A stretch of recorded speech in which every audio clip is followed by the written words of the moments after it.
Hello students, how are you? Hope everyone will be fine there.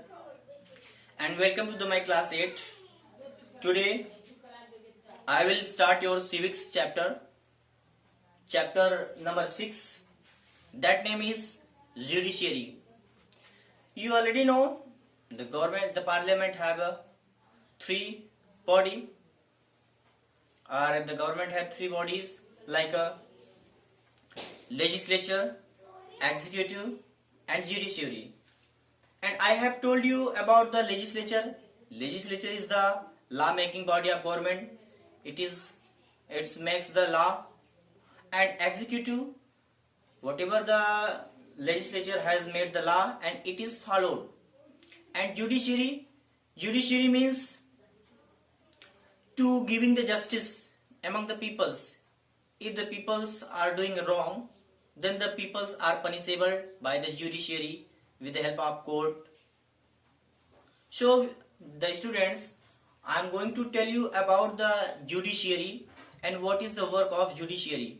So just listen very carefully, because within 10 minutes I will explain very important point for you and you will be listen very carefully. Okay, so let's see here. Judiciary means the government have three bodies, and it is the body that gives to justice between peoples. And suppose that if you are forcing by any peoples, if you are suffering any problems by peoples, if you are teasing any peoples by any peoples, then where will you go? You will go to the police station to get the justice.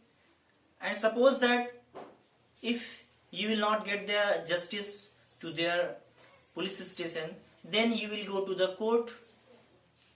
There will be get the justice. So such type of system I am going to tell you about the judiciary. Judiciary means होता है न्यायपालिका. न्यायपालिका जिसको हिंदी में बोलते हैं न्यायपालिका. न्यायपालिका मीन्स होता है यह आपको न्याय दिलाती है. जैसे कहने का मतलब स्टूडेंट्स, अगर आपको कोई परेशान कर रहा है, आपको कोई सता रहा है, तो आप उसके खिलाफ रिपोर्ट करने के लिए पुलिस स्टेशन जाते हो. पुलिस उसको जांच पड़ताल करती है. अगर वह गलत होता है उसको जेल डालती है. तो इस तरह से हमें न्याय मिलता है, और यह न्याय हमारे जुडिशियरी के द्वारा मिलता है. आपको बताया गया है कि गवर्नमेंट का थ्री बॉडीज होता है. एक लेजिस्लेचर होता है जो नियम को बनाता है, कानून को, और एक एग्जीक्यूटिव होता है जो उस नियम को फॉलो करवाता है पूरे कंट्री पर, और ये तीसरा जो है जुडिशियरी, यह क्या करता है? न्याय देता है, लोगों के बीच में न्याय करता है. यहाँ पे देखिए लिखा गया है, the judiciary is the organ of government that interprets the law, it applies the law. देखिए यह क्या क्या करता है लोगों में, to punish law breakers. Judiciary करता है, इसका कहने का मतलब है कि अगर कोई नियम कानून को तोड़ रहा है तो उसके लिए दंड दिया जाता है. उसके बाद टू सेटल डिस्प्यूट्स. जुडिशियरी क्या करता है? किसी भी वाद विवाद, किसी भी झगड़े को सुलझाता है. उसके बाद to prevent the citizens right including fundamental rights. उसके बाद to prevent the violate of the constitution. उसके बाद फिर यह हिंसा को रोकने से बचाता है. कैसे बचाता है? पुलिस को भेजकर कहीं अगर दंगा फसाद हो रहा है तो उसको रुकवाता है. उसके बाद फिर यहाँ है, the judiciary consist of A system of courts. फिर जुडिशियरी ही कोर्ट को बनाई हुई है. कोर्ट मतलब होता है दरबार. आप देखते होंगे अर्ली टाइम में, जैसे राजा महाराजा के समय में उनके बीच एक कोर्ट होता था, दरबार होती थी, बैठते थे. वह राजा सुनते थे सबकी बातों को. कोई अगर गलत करता था तो उसको दंडित करते थे, न्याय दिलाते थे. तो वही सिस्टम आज भी है स्टूडेंट्स, वही सिस्टम आज भी है आपके इस कंट्री में. वो सिस्टम था कि राजा वहां पे बैठते थे, उनकी प्रजा सुनती थी और न्याय मिलता था. अब वही सिस्टम क्या हो गया? राजा को गवर्नमेंट में बना दिया गया, तब्दील कर दिया गया है. आज अधिकारियों को तैनात कर दिया गया है. हमारे चीफ जस्टिस बैठते हैं वहां पे और फिर बातों को सुनते हैं, आपकी राय को जानते हैं, फिर क्या करते हैं? न्याय देते हैं. वही सिस्टम सेम है स्टूडेंट्स, कहने का मतलब सिस्टम वही है. तो जुडिशियरी क्या करती है? किसी भी बात विवाद को सुलझाती है, कोई नियम कानून तोड़ता है तो उसके खिलाफ दंड देती है, अगर कहीं हिंसा होने वाला होता है उसको रुकवाती है। तो यह मेन इसका वर्क होता है। अब चलते हैं, देखते हैं यहाँ पे कि इंडिपेंडेंस ऑफ द जुडिशियरी, यहाँ पे पॉइंट लिखा गया independence of the judiciary means होता है the judiciary can do the work without interference from any other government.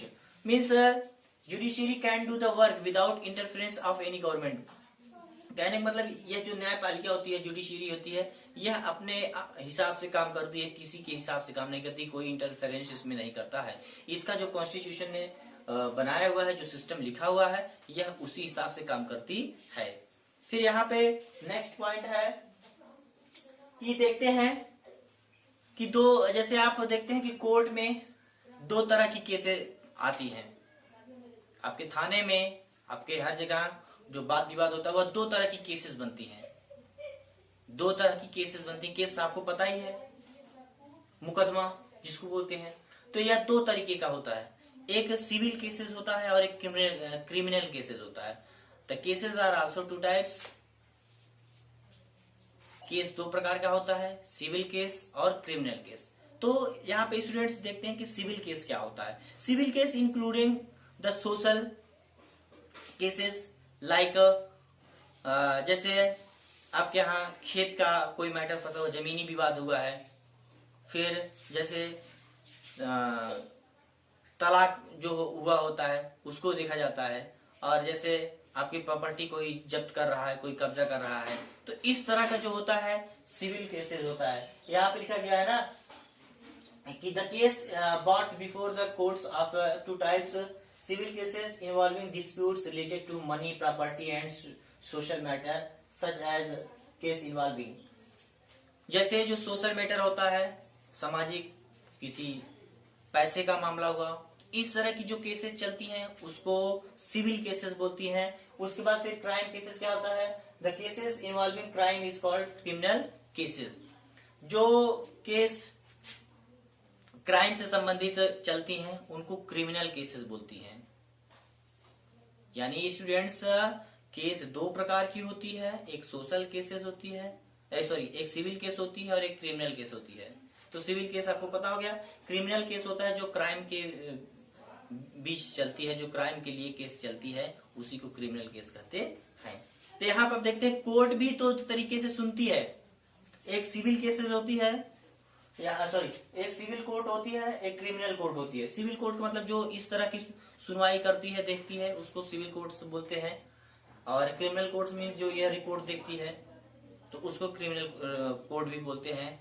तो यहाँ पे आगे चलते हैं स्टूडेंट्स। ज्यूरिडिक्शन मीन्स होता है न्याय देना। किसी भी चीज को जैसे पहले क्या करती है हमारी जुडिशियरी, न्याय को पहले सुनती है, पहले किसी की बातों को सुनती है कि क्या वास्तविकता है, फिर वो एविडेंस जानते हैं कि आप कितना भी सच्चे हैं, आप कितना भी अच्छे हैं, लेकिन अगर आपके खिलाफ कोई जब तक आपके पास कोई एविडेंस नहीं है तो आप कोर्ट को क्या प्रस्तुत करोगे। कोर्ट हमेशा क्या करती है, एविडेंस मांगती है, सबूत मांगती है, क्योंकि हमेशा वह सबूत पर ही काम करती है कोर्ट। अगर आपके पास सबूत है तो आप बचोगे, आपके पास सबूत नहीं है तो आप बचोगे नहीं। आप देखते होंगे स्टूडेंट्स, हमेशा जहां जज बैठते हैं उनके बीच में एक वोमेन रहती है और एक बैलेंस में से होता है तराजू, वह तराजू लिए रहती है। क्या आपने have you ever think why that women that statue always covered with his I with a black color cloths? Why? Because this is reason that the government, the law or the constitutions to see the peoples are equally, no one is greater than to us. कहने का मतलब ये students, मैं आपको बता रहा हूँ कि जो वह मूर्ति रहती है कोर्ट में जहाँ जज बैठते हैं, देखते हैं कि एक तराजू लिए एक औरत रहती है, स्टैचू बनाई रहती है, तो उसके आंखों पर काली पट्टियां लगाया गया होता है। वह इसलिए लगाया गया होता है कि उसके हाथ में क्या है, एक तराजू है, वह सबको एक बराबर तौलता है। कोई ये नहीं है कि कोई ज्यादा है कोई कम है। इसलिए वह कानून क्या होता है, हमेशा सबको एक नजर में देखता है, बराबर देखता है, इसलिए वह पट्टी का सिंबल होता है। अगर आपको नहीं पता है तो आप जानते रहिए कि वह जो सिंबल होता है इसीलिए होता है। आप देखते होंगे, फिल्मों में देखते होंगे, जो तस्वीर रहती है उस पे वो काली पट्टी लगाई रहती है। तो इस तरह से हम बोल सकते हैं कि हमेशा ज्यूरिडिक्शन इसी तरह से होता है कि jurisdiction this means legal authority of the limit which such as can be exercise. जो लीगल अथॉरिटी होता है, लीगल अथॉरिटी से न्याय दिया जाता है। उसके बाद फिर यहाँ पे नेक्स्ट पॉइंट है स्ट्रक्चर ऑफ द जुडिशियरी, यानी जुडिशियरी का स्ट्रक्चर किस तरह से होता है। पहले बता रहा हूं कि आप देखते होंगे, you see here is written the chief justice India is appointed, supreme structure of the judiciary, subordinate court, high court and supreme court. यानी न्याय देने का तरीका होता है। क्या आपको पता है कि कोई भी अगर बात होती है तो क्या आप डायरेक्ट सुप्रीम कोर्ट ही पहुंच जाते हैं? जैसे आपके गांव में, आपके घर वाद विवाद होता है तो क्या आप डायरेक्ट सुप्रीम कोर्ट ही पहुंच जाते हैं न्याय मांगने के लिए? जैसे अगर आपके पुलिस स्टेशन से सुनवाई नहीं होती है, पुलिस स्टेशन से काम नहीं चल रहा है, तो क्या आप डायरेक्ट वहां पे चले जाते हैं सुप्रीम कोर्ट? नहीं। मैं बता रहा हूं, यहाँ पे 3 तरीके से सुनवाई होती है जुडिशियरी में। एक कोर्ट होता है आपके जिले में। Dear students, just listen very carefully. एक कोर्ट होता है आपके जिले में जिसको बोलते हैं सिविल कोर्ट बोलते हैं। क्या बोलते हैं? Civil court. उसका नाम है सब ऑर्डिनेट कोर्ट। यहाँ पे लिखा गया है सब ऑर्डिनेट कोर्ट। देखिए स्ट्रक्चर ऑफ द जुडिशियरी में पहला यहाँ पे मैं आपको बता रहा हूं सब ऑर्डिनेट कोर्ट, फिर यहाँ पे सेकंड है हाई कोर्ट, फिर है आपका सुप्रीम कोर्ट। यहाँ पे 3 तरीके से कोर्ट होती है जो आपके इस देश में। यह जो सब ऑर्डिनेट कोर्ट होता है, this one is that in your district. Suppose if you are not getting the justice to your police station, then you will go to the your district court, means civil court, and even you will not get the justice, then you will go to the high court. And you know that each state have a high court in India.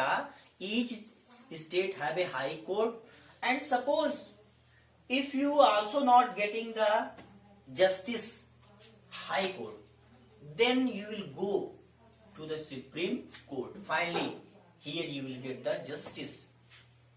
कहने का मतलब students, court 3 प्रकार से होती है। एक subordinate court होता है जो आपके जिले में होता है। जैसे ये क्या हुआ कि अगर आपके जिले में कोई बात, जैसे अगर आपसे कोई केस हुआ है, कोई मुकदमा आपने दर्ज किया हुआ है, तो आपकी सुनवाई वहां सबऑर्डिनेट आपके जिले में अगर नहीं हो पा रही है या वह नहीं देख पा रही है, तो फिर वहां से वह मैटर हाई कोर्ट जाता है। हाई कोर्ट में अगर इन केस वहां से भी अपील अगर नहीं हो पा रहा है, याचिका जो दायर की गई होती खारिज हो जाती है, तो फिर आप वहां से लास्ट में फाइनली जाओगे सुप्रीम कोर्ट। सुप्रीम कोर्ट बोलते हैं सर्वोच्च न्यायालय। क्या बोलते हैं? सर्वोच्च न्यायालय। यह होता है आपके देश में होता है, एक देश में होता है, ये पूरे कंट्री में एक सुप्रीम कोर्ट होता है। और यह हाई कोर्ट जो होता है पूरे एक स्टेट में होता है। जैसे आप उत्तर प्रदेश में हैं तो आपका जो हाई कोर्ट है वह इलाहाबाद में है। कहाँ है? इलाहाबाद मीन्स प्रयागराज, वह आपके इलाहाबाद में है हाई कोर्ट। और यह जो सुप्रीम कोर्ट है यह आपके न्यू दिल्ली में है, दिल्ली में है यह सुप्रीम कोर्ट। तो स्टूडेंट्स 3 तरह की कोर्ट होती है आपके पूरे कंट्री में। एक आपके जिले में होता है जिसको सिविल कोर्ट बोलते हैं, सबऑर्डिनेट कोर्ट। फिर यहाँ पे हाई कोर्ट होता है, फिर यहाँ पे सुप्रीम कोर्ट होता है। नेक्स्ट पे चलते हैं सुप्रीम कोर्ट के बारे में। अब हम पढ़ेंगे किसके बारे में पढ़ेंगे? Supreme court.